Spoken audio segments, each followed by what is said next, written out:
Baruch atah Adonai Eloheinu melech haolam asher kiddushanu b'mitzvotav v'tzivanu l'suk b'divrei Torah. Baruch na Adonai Eloheinu et divrei Toratcha b'finu b'fiavcha beit Yisrael. V'niyeh anachnu v'tzeitzenu v'tzeitzeimcha beit Yisrael. Kulani yodea shemecha v'lomdei toratecha lishma. Baruch atah Adonai lomei Torah le'amo Yisrael. Amen. Amen. Amen. Baruch atah Adonai Eloheinu melech haolam asher b'cha banu mikol ha'amim v'natan lanu et Torato. Baruch atah Adonai noten haTorah. Amen. Amen. Rabbi Meir thought teach us. Should I share screen or not? No. No, just read it. Just read it. Okay, there we go. Okay, here we go. This is we have to give credit to where it comes from. The Talmud Chacham is Daniel Brody, Rabbi Daniel Brody, ex-Joburg. Now I think he's in Kollel in Israel. Anyway, okay, so he says he gives there are 8 points here with sources. So first. Okay, take it away. Okay, there we go. Oh, you see, the source has done it very nicely. Okay, the prohibition of Lashon Hara and Achilas is found in the verse, do not take against those in your nation, and that comes from Vayikra. Second point is, speaking about a Talmud Chacham, such as a Rav, Afreich, and a Koilel, Yeshiva Bocha, is much worse than speaking about any other Jew. And that comes, source is Rosh Rachilis, verse 7, and Lashon Hora, the Sporim. So, okay. In point 3, a person who is ignorant in Torah, known as Amaretz, literally people of the ground, is also within the category of your nation, and it is thus forbidden to speak against him. That is in Chofetz Chaim's Sefer on Lashon Hora. Okay, number 4, he says, the person who has claimed that even one mitzvah that in the written law or the Talmud is not from Hashem is halachically considered an apikoros. One may speak badly about them. In fact, it is even a mitzvah to disgrace them both in their presence or not, because they are rebels against the King of the world, Hashem Yisborach. And that comes from source 4, the Be'er Mayim. And now, just before we go to the last 3 points, I'm sure you've heard people say, the Torah is written by man. I've heard it from, I've got like family friends who claim to be atheists, and they obviously lefties. They're very liberal. Otherwise, it's they're all liberal. It's only written by man. Man wrote it. And I tried to argue with one, and she couldn't argue with me. He's a nice person, though. Couldn't. I gave her points. She didn't want to argue, which they can't. Well done if you did that. But in a nice way, in a nice, sensitive or semi-sensitive way. Okay. Okay. Point 5. Where a person knowingly neglects the word of Hashem, such as he constantly forgoes mitzvahs of the Torah, he is excluded from your nation, for he has thrown the yoke. He has thrown off the yoke of heaven from himself, both in his presence or not. Okay, I think what he meant was you can talk about him. Hold on. It doesn't say that. Where a person knowingly neglects the word of Hashem, such that he constantly forgoes mitzvahs of the Torah, he is also excluded from your nation, because he's thrown off the yoke. Okay. So it doesn't say, you see there, he doesn't say you can, I think maybe you can speak about him as well. It doesn't say so specifically, and that's, Damon, I don't know, do you want to just make a note of that? But that means all secular Jews. You can talk Lashon Hara if what you're saying is, if we are understanding it correctly. What you're saying, Kev, just repeat it. It doesn't say, look at point 5, it's a bit, he said, he doesn't say you can speak. Maybe you can speak about them. Let me look at point 5. Just give me a sec. It says, where a person knowingly neglects the words of Hashem, such as he constantly forgoes the mitzvahs of the Torah, is also excluded from your nation, for he has thrown the yoke of heaven for himself, both in his presence or not. So what that means in the Chofetz Chaim's books on Lashon Hara, chapter 4, verse 7, is it's not talking about a case where one is not observant because they grew up secular, because those people like that are influenced by their surroundings. They haven't found Hashem yet. this is equivalent to somebody that's been kidnapped as a child and grew up in an environment where the non-kosher is familiar to that. That's not what we're talking about here. We're talking about somebody here that grew up knowing better and has foregone any sort of observance because he's adamant that the Torah is false and it's not the right way of life, etc. Somebody that knows better. And very few people even would fall into that category now, Kev, because even if somebody falls off the derech, many people fall off the derech for a host of reasons. They might have been abused by a teacher. I'm not joking, or embarrassed by a teacher, or even more hectic abuse. We don't have to go through those sort of abuses. They might have had a very toxic upbringing. They might have been told by their parents a message, I will only love you if you're observant. You know, this underlying current. There's a myriad of reasons why people go off the derech. So today it would be very, very few people that would go into that category. And all it was saying is that with somebody that's a declared apikoros, in the biblical definition of the word, is basically given the same sort of halachic status as somebody that's not Jewish. Now, it's not recommended that you speak Lashon Hara against a non-Jew as well for one reason, is that your speech cannot be contradictory. In other words, you can't get into the habit of not speaking Lashon Hara to one group and then speak Lashon Hara of another group. It's habitual. So the general thing of it is, I think today for practice purpose, it's easier to be consistent with a person's personality, that one is not in the habit of speaking Lashon Hara. Like Ian Shapiro, the one thing Gavin and I can tell you, and I'm sure you know him as well, Arth, Kevin, is that he never spoke Lashon Hara about Jews or non-Jews, because when you get in that habit, and it's very difficult for us to be selective. So I'm not criticizing the Chofetz Chaim.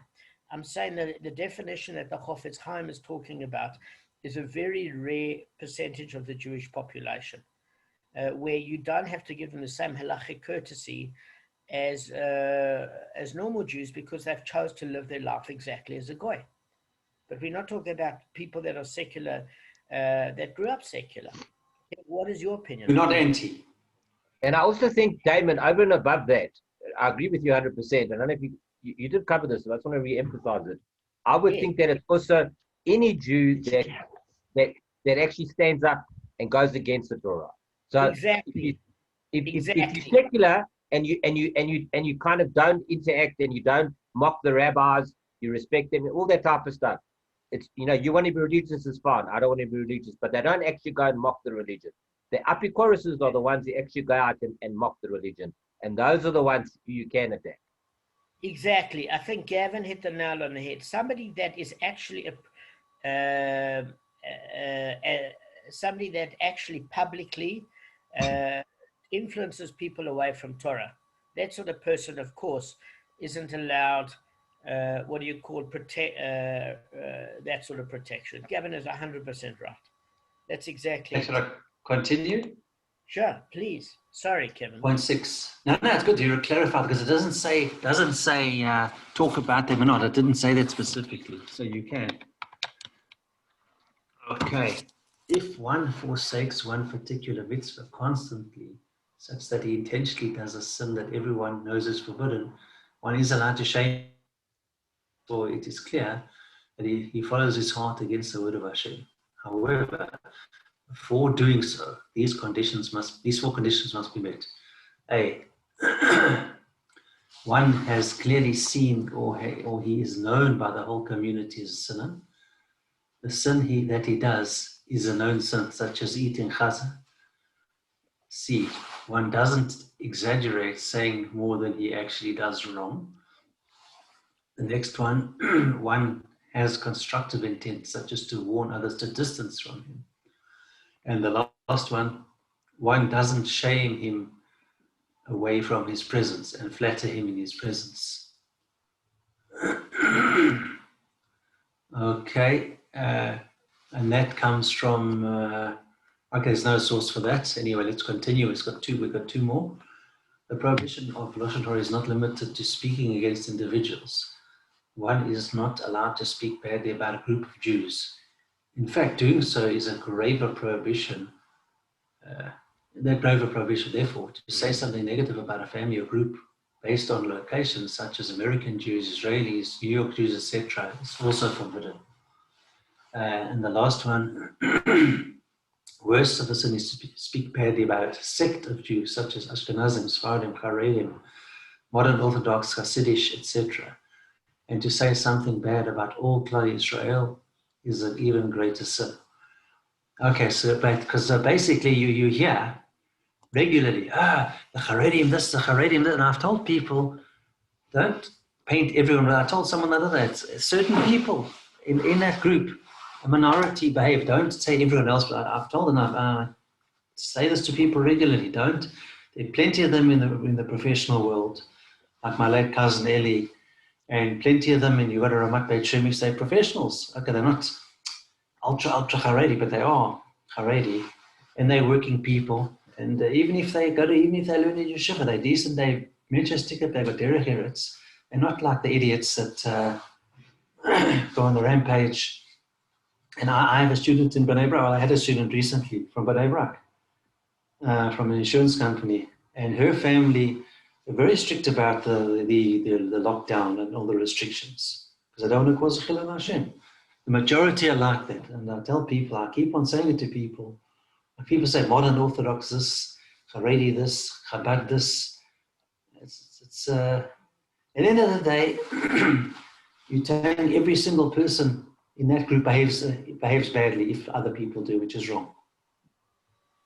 Everyone in every group behaves badly at some point or other, and no one ever you never hear them saying, all modern Orthodox behave are no good because of X, Y, Z.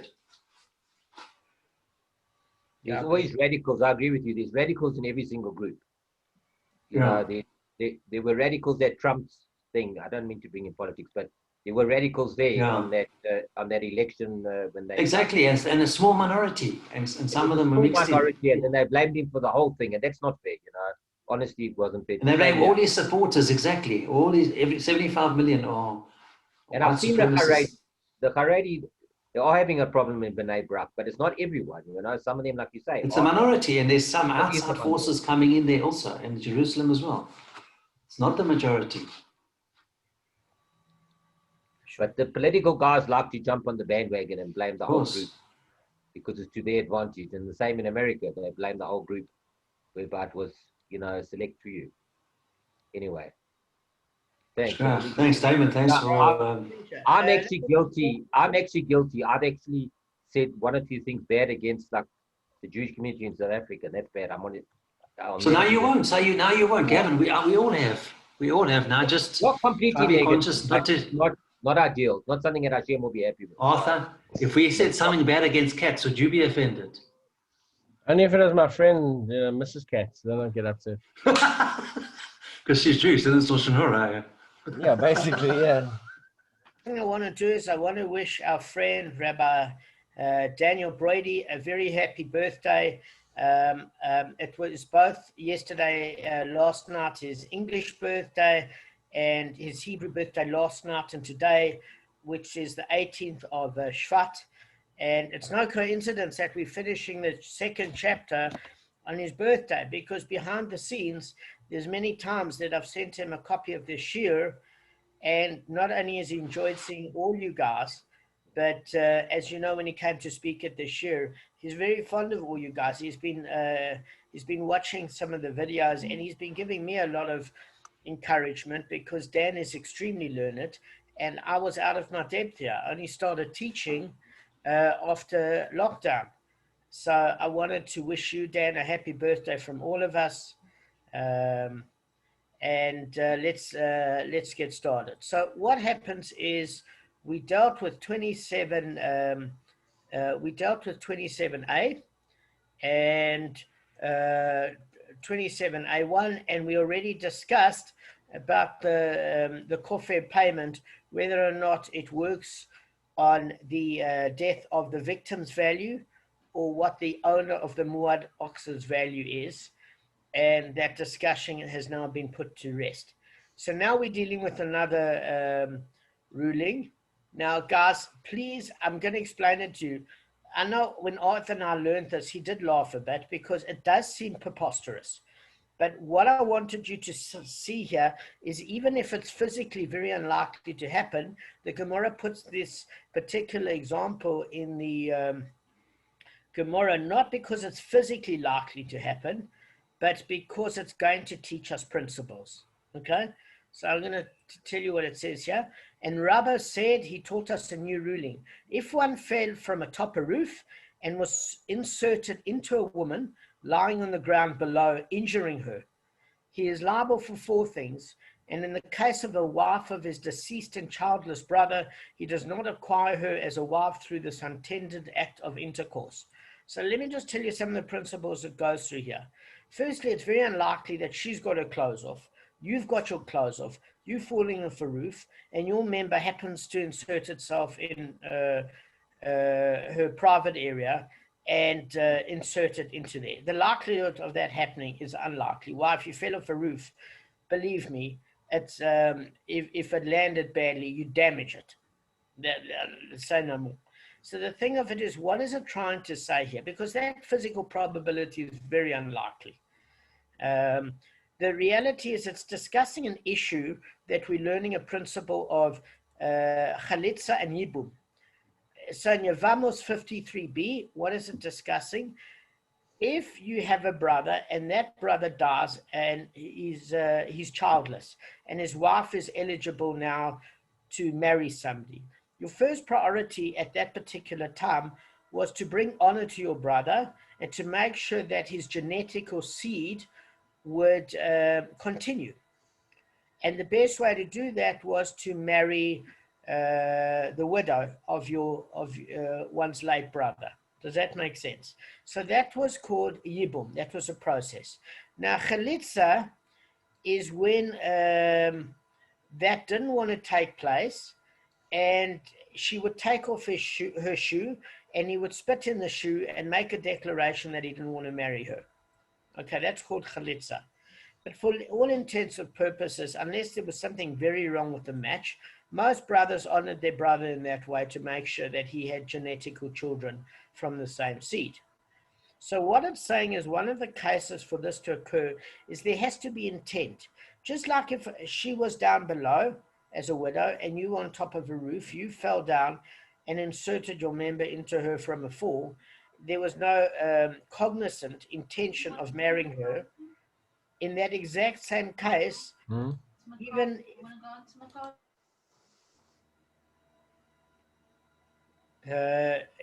if you were in a room with somebody and you didn't realize it was her and you had intercourse, you would not be considered married to her. Both you and her have to have consensual relations in order for the match to take place in this particular case. And in fact, in most cases of marriage, it has to be A, consensual, and B, it has to be with the having it in mind in order to acquire her as a wife. Why? You acquire a wife in 3 different ways. One of the ways is intercourse, but there has to be a presence of mind. All right. Now, why are you liable for the 4 things? That's what I want to ask you guys. Because you're liable here. You're liable for damage, pain, medical bills, and loss of employment. For humiliation, you're not liable. I'll go through that now. But why are you liable for the 4 things? Just reverse for 1 second. You say he jumped out of the building, or he fell, or the roof? Sorry, he fell off the roof. He fell off a roof. So it's an accident. Was an accident, eh? Yeah. It's an accident. I'm not sure why he's liable then. It's tricky, eh? Okay.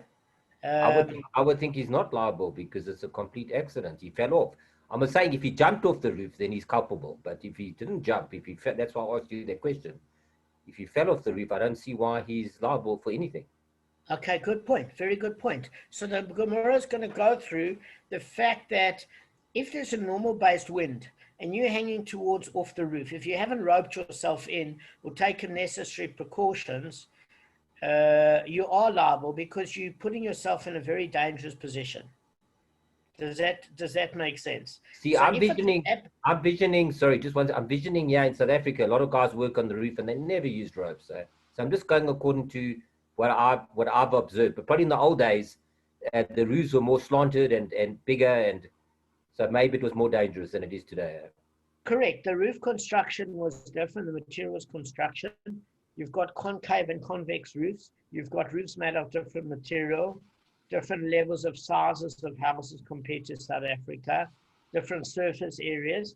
But in principle, all it's trying to say is whenever it's an area of negligence, you should pay for the four things. The question I have on this Gemara is why in a case where you were reckless, or more than negligent, you were reckless by throwing a stone in somebody's direction, why you were not liable for the four things? Because the principle that it brought there is in order to be liable for the four things apart from actual damage. So you're liable for five. But the four extra things is that you have to have intent in order to injure. So for example, it's two men get in a bar fight. They get in a brawl. And in that case, the intention is to injure somebody. That's why you're liable for actual damage and the four other things. But here, nobody wants to injure themselves by falling off a roof, even if you're negligent, even if you don't care about the other party. So you wouldn't want to fall off. So there's no intent, even though it was negligence. And B, in a case where you throw a stone at somebody, that's far more reckless and negligent, where you do almost want to hurt somebody. You don't really, but you don't care. Because what are you doing throwing a stone? What do you think is going to happen? So why in that case do you not pay the four other things, and here you pay the four other things? Question is, I don't know. So let me just cover the Gemara because I want to finish this chapter today. So it says so we say he's not obligated at least to pay for the humiliation unless he actually intends to inflict the injury. So what we learn here is one principle, is that humiliation, there has to be an intention to inflict it. And obviously him injuring himself off a roof, although it was reckless or negligent in a normal wind, because he is not liable because he wouldn't want to fall off a roof. Okay, next point. Another ruling. Rabba also said if one fell from atop a roof in an abnormal wind and injured and humiliated someone on the ground below, he is liable for the damage, but is not liable for the four other things. Okay? And the reason he's not liable for the four other things is because it's an abnormal wind. He couldn't be expected to have all of a sudden a typhoon come and lift him up. If, however, he fell in a normal wind and injured and humiliated the person below, he's liable for the four things, but he's still not liable for humiliation, even though there was a bit of humiliation because the person is embarrassed about being injured, because although he was negligent, he did not intend to inflict the injury. How do we know he did not intend to inflict the injury? Because nobody wants to fall. You don't know how badly you're going to fall. So even if you don't care about the other person, nobody enjoys falling. Okay, nobody enjoys the sudden stop. All right, as far as that's concerned, it deals with an issue here where it says, if he flipped himself in mid-air in order to cushion his fall by falling on top of the person below, he is liable even for a humiliation. Why is he liable for a humiliation there? Because his injurious act was intentional, though it was not his intent to humiliate the victim. So it's obvious what it's saying there. If he had the presence of mind to selfishly fall in a way that would injure himself least, but it was at the cost of somebody else, he pays for the humiliation because he actually intended to inflict the damage in order to protect and cushion his own blow. But his intention obviously wasn't to humiliate the victim. What was his intention? To self-protect, so his fall would land in the least injurious way. Okay. For it was taught in the Brisa by implication from that, which is stated, and she sends forth her hand. Do I not know that she grasped? So what are we talking about here? Guys, do you remember in Devarim? Do you remember in Deuteronomy chapter 25, verse 11? It's talking about a wife, and what she tries to do is save the husband from his attacker. Yes, by grabbing. She sends forth her hand and grabs his embarrassing place, and then she must pay for humiliating him. So, what we've got to see here is what is it talking about this verse? So the brisa that discusses this says, by implication, that which is stated, and she sends forth her hand. Do I not know that she grasped? What does the Torah mean to teach by stating explicitly? And she grasped. It's to teach you that as long as one intended to injure, he is liable for humiliation, even though he did not intend to humiliate. So what we're saying is as follows, is that she's married. The last thing she wanted to do was grab another man's privates because it's completely inappropriate. Her goal was not to humiliate this man. Her goal was to render this person incapacitated from pain. Because we all know that when somebody grabs your privates and squeezes like they're pressing olives, the likelihood of you wanting to still throw punches is pretty small as the result. So the thing of it is her intention was to just disable her husband's assailant. Now, what we're also going to learn in the Gemara that's going to follow this, by the way, is that if she had a choice to grab another place but chose that place, she's going to be involved with the monetary compensation payment. But if there was no other place that she could have grabbed to render him incapacitated, there's no monetary payment as compensation for the humiliation. But again, what it's saying is here, her intention purely was to injure him, to make sure he stopped hurting her husband. But her intention was not to embarrass him, because it's also embarrassing for her, this activity.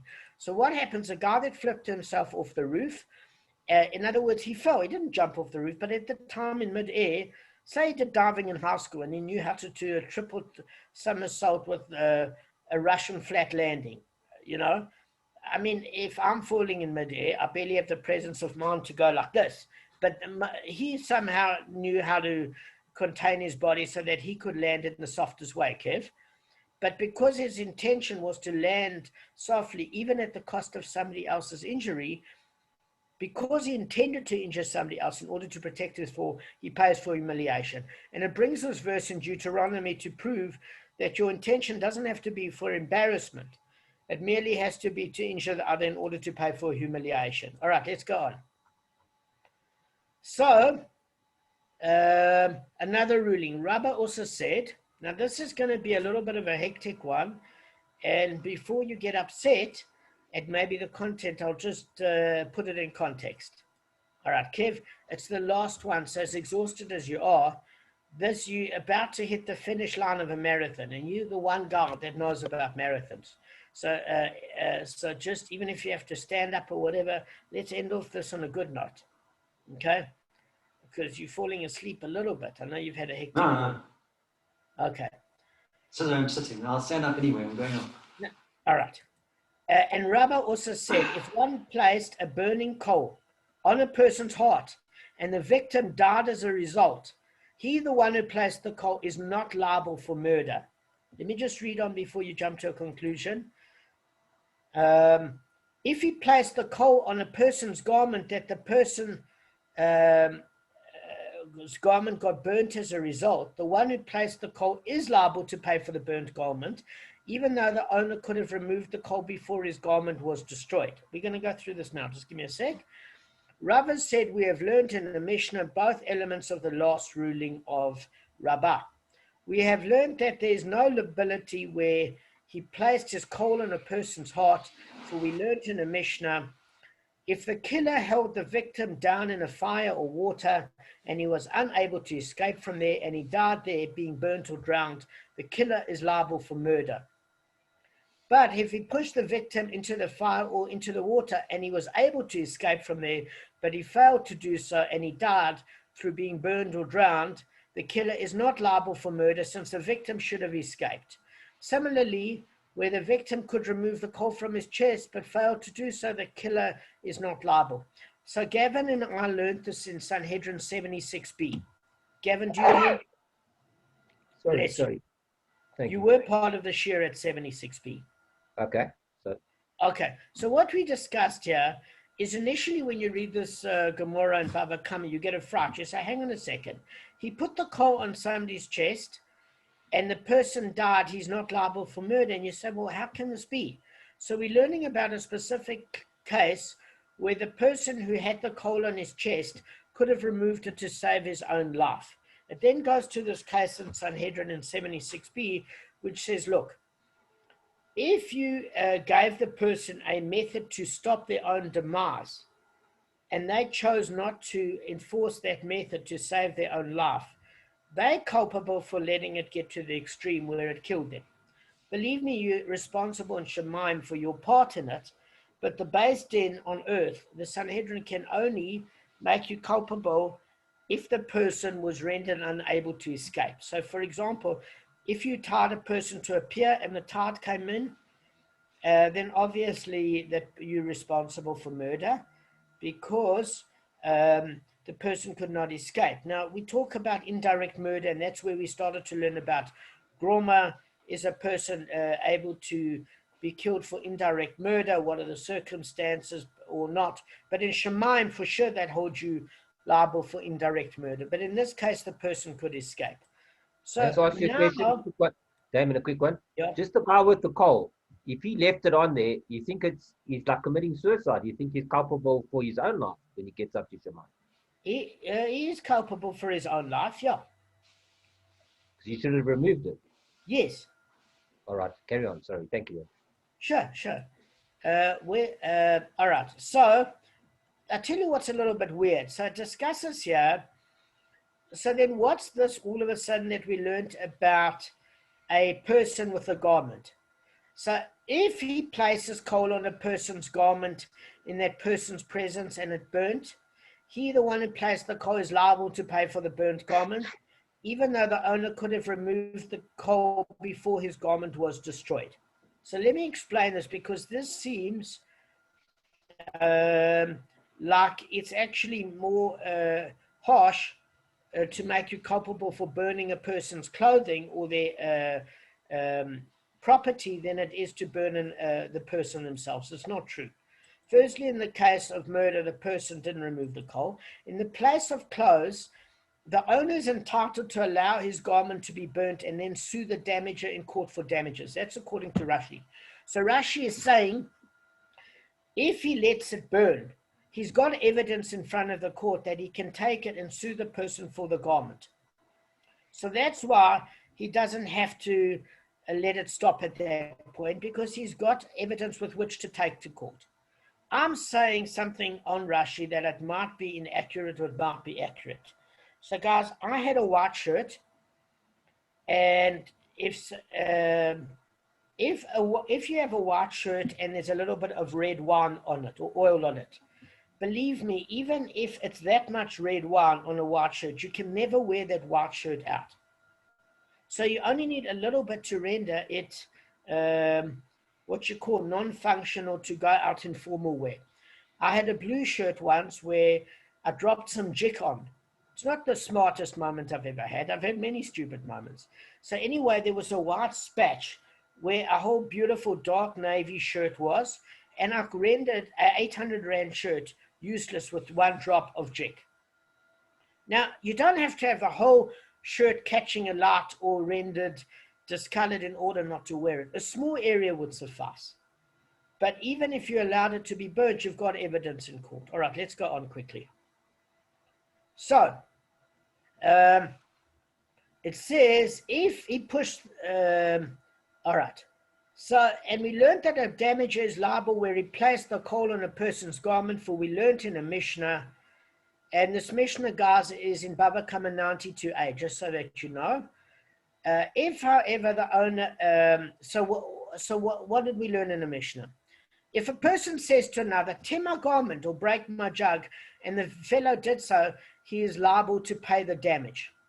Now, how does this mean? I mean, if you're telling me that I've given you permission to do that, why are you liable if you damage my garment? So Rashi's got an interesting comment on what that means. What it means is it's a colloquial term which says you may break it if you're willing to pay for it. So it's like you and I are about to get in an argument, and I say, yeah, fine, kick in my car door, see what happens to you. I'm not allowing you to kick in my car door. You know what I'm saying? I'm basically saying, yeah, you want to hit me? Fine, go ahead, hit me. What do you think? I'm not going to have an assault charge. In other words, it's inferred that you're not going to get away with it. That's what Rashi is saying in the commentary on this Mishnah. So he was saying when somebody says, yeah, damage it, see what happens, it's not giving him permission at all. So there's another part of it. So if he says, tear my garment or break my jug, and the fellow did so, he's liable to pay for the damage. But if the owner added on condition that there will be no liability, then he, the damager, is not liable to pay for the damage. Okay. So for example, what case are we talking about? I'll give you one or two examples. So one of the examples I can say to you is we learned with the Shomrim, the guardian. So Kev, we learned that if I need to go to Australia in a hurry and I want you to look after some of my stuff, you're doing me a favor. And in order to do me a favor, you don't want to end up in court. You're doing me the favor. So your responsibilities are less than if I'm doing you a favor and I'm lending you something you need. Here, I'm wanting you to look after my dog, my house, etc., because I have to go overseas in a hurry. So therefore, I can't make you as culpable because you're doing me the favor. Does that make sense, guys? So you're saying to the person, I'm making sure you're less liable. Or I'll give you a perfect example. There are certain circumstances where you waive a liability, Kevin. When we used to fight in jiu-jitsu, there was an indemnity form that we signed, Arthur and I, when we first signed up for jiu-jitsu, which is if you land up like Christopher Reeve, it's not our problem. Okay.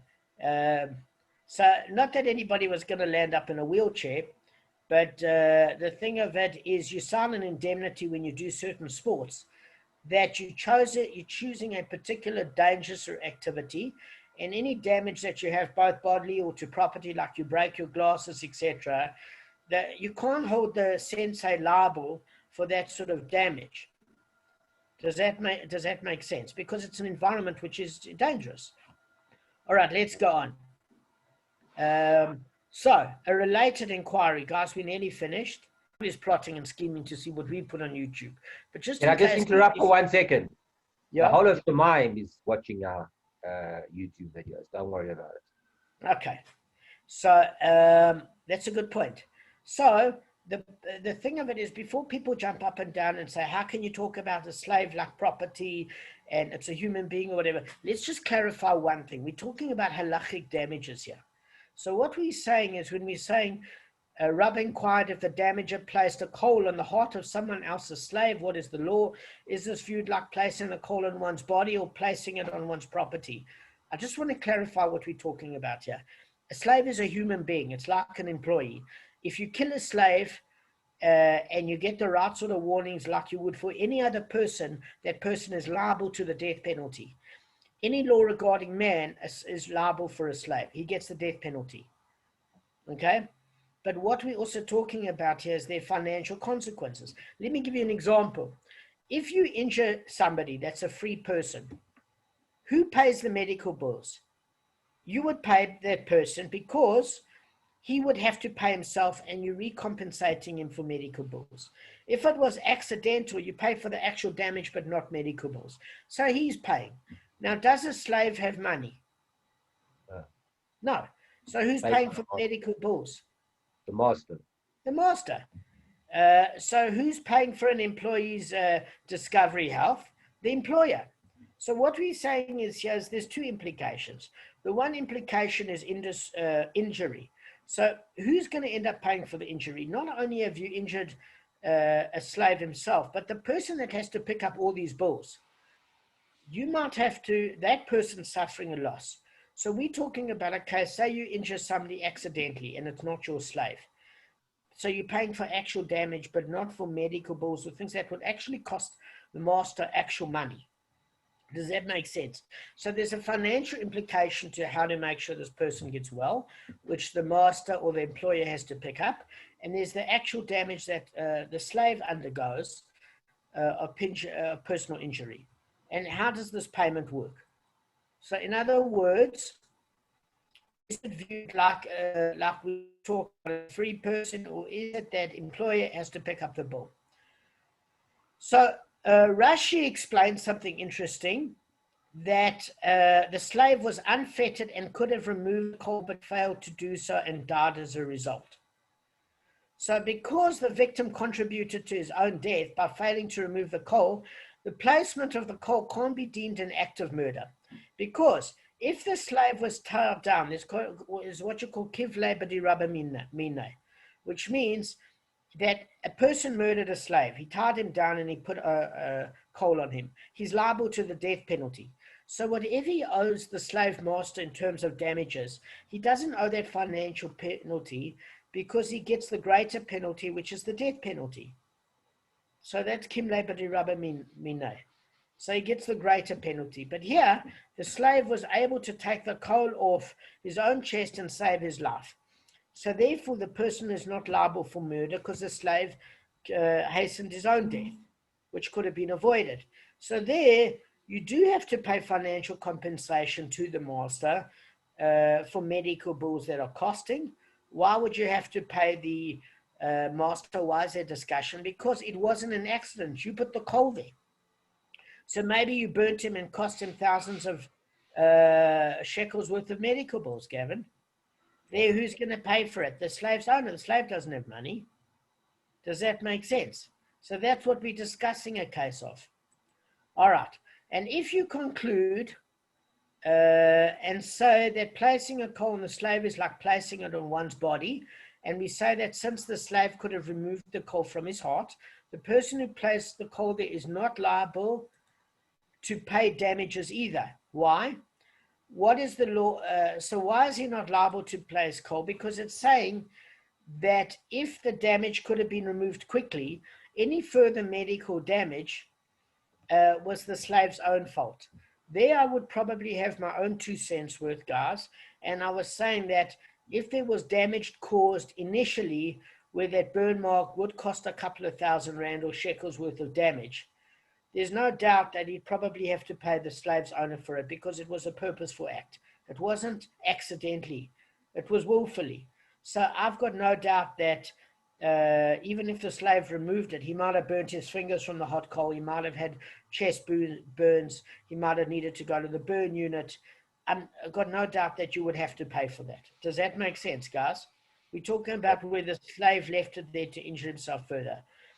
Now it says, what is the law where one placed a coal on someone else's ox? Now, before you get offended, let me just finish the statement and explain.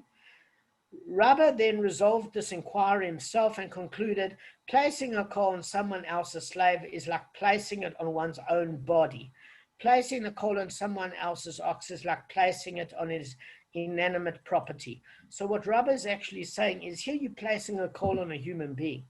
You can't compare it to placing it on an ox, which might be your property, because a human being is a human being. You don't get the death penalty for killing somebody's ox. So any rule relating to a human being, you've got to be responsible for this. But why is it using an ox? Because if you place a coal on an ox, you have to pay. You don't pay the 4 additional things. You pay nezek shalom. You pay for the actual damage, because an ox does not have the dexterity to remove its own coal. It's on all fours. It doesn't have the intelligence to realize that if it removed the coal, it could save its life. Because the ox has got a lack of intelligence, it's not a human being, it doesn't have the mobile dexterity. If you created someone else's ox that died, you pay for actual damage. Whereas for some reason, if a human being was unable to move and you did it, one's liable for the death penalty. Okay? Now guys, we have finished the 2nd chapter. I wanted to say to all of you guys, congratulations. You've done well. And we're going to say that it says in the end, it says, Haderen elech kitseid harego. We shall return to you kitseid harego. We say that every time we finish a chapter. Okay. So well done, guys. No, well done to you. Well done to everybody. Okay. So, guys, you've made a good achievement. I want you to just, before you click off, I did chat to Michael. He wishes you all mazel tov. I said to him that Rabbi Cohen might come to speak to us. I'm not sure if Rabbi Cohen's got time. I'd love him to. And I asked Michael if he wanted to join. He said he didn't want to join, but he wishes all of you guys like mazel tov on your achievement. I just think that he's just not in the space to learn. You can't force somebody to learn. If they don't want to learn, they don't want to learn. But it's nothing any of us did wrong. He's very fond of all of us. Just wanted you to know. And he wishes you mazel tov. Wow. Cool.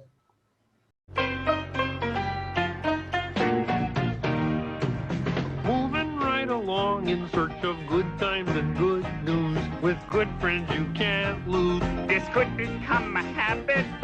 Opportunity knocks once, let's reach out and grab it. Yeah. Together we'll nab it. We'll hitchhike, bus, or yellow cabin. Cabot? Moving right along. Footloose and fancy free.